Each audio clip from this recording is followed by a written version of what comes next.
A ministra Carmen Lúcia, do Supremo Tribunal Federal, negou o recurso do ex-procurador da Força Tarefa da Operação Lava Jato, Deltan Dallagnol, contra a decisão do Superior Tribunal de Justiça, que o condenou a pagar R$ 75 mil em indenização por danos morais ao presidente Luiz Inácio Lula da Silva.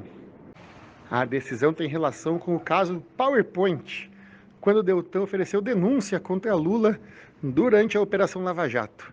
Para o STJ, Deltan utilizou linguagem não técnica e termos desabonadores para relacionar Lula com os crimes investigados na Lava Jato.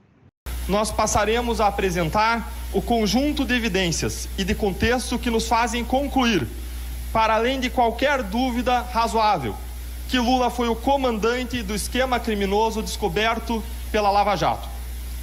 Passamos então a montar uma espécie aqui de quebra-cabeças, um grande quebra-cabeça, com pelo menos 14 conjuntos de evidências que se juntam e apontam para Lula como peça central da Lava Jato.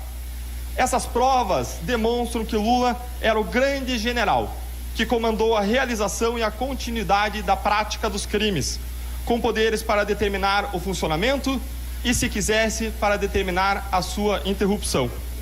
Em nota, Deltan Dallagnol criticou a decisão e disse que o Supremo Tribunal Federal livra os corruptos e penaliza a Lava Jato.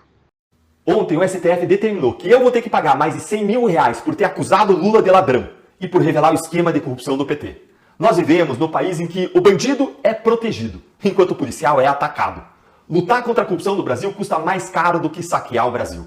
Ontem, um ministro do STF rejeitou o meu recurso contra a condenação, essa condenação que veio de outro tribunal político, o STJ. As duas primeiras instâncias do judiciário, técnicas, tinham me absolvido. A PGR também concordou comigo e disse ao STF que a condenação tinha que ser derrubada. Contudo, o STF me mandou dar a Lula R$100 mil. Isso é absurdo por duas razões. Primeiro, Lula foi isentado de devolver o dinheiro que, segundo 3 condenações, 3 tribunais, ele roubou. E estamos falando aqui de dezenas de milhões de reais. E tudo foi anulado pelo STF. Enquanto eu, que combati a corrupção, vou pagar por isso por decisão desse mesmo STF.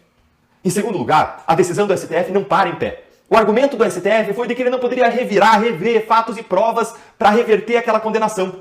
Contudo, o STJ também não pode rever fatos e provas e ainda assim entrou no mérito, nos fatos, nas provas, para me condenar. Se o STJ pode, o STF pode. Ou então o STJ não podia me condenar, o que é mais uma razão para o STF reverter a condenação e derrubar a decisão do STJ. Além disso, a decisão do STJ violou uma regra básica do STF, que é de obediência obrigatória em todo o país. O STF decidiu, no chamado tema 940, que tem repercussão geral, que significa que é vinculante para todo o país, que a ação de indenização contra um agente público tem que ser ajuizada contra o Estado, contra o CNPJ, e nunca contra o agente público, nunca contra o CPF. Peraí, mas foi justamente o que Lula fez, foi contra o meu CPF. Mais uma vez, os tribunais estão se curvando aos interesses políticos para agradar Lula e penalizar quem combateu a corrupção. Lula prometeu vingança, e ela está acontecendo. Por lutar contra a corrupção, eu sou perseguido, enquanto os corruptos estouram champanhes em Paris e se banham com o dinheiro da saúde, da educação e da segurança do nosso povo, que sofre. Até quando os corruptos vão sair impunes e os agentes da lei vão pagar o preço por lutar por justiça no nosso país? E eu respondo, até quando nós nos levantarmos e nós nos unirmos pelo Brasil que nós queremos construir.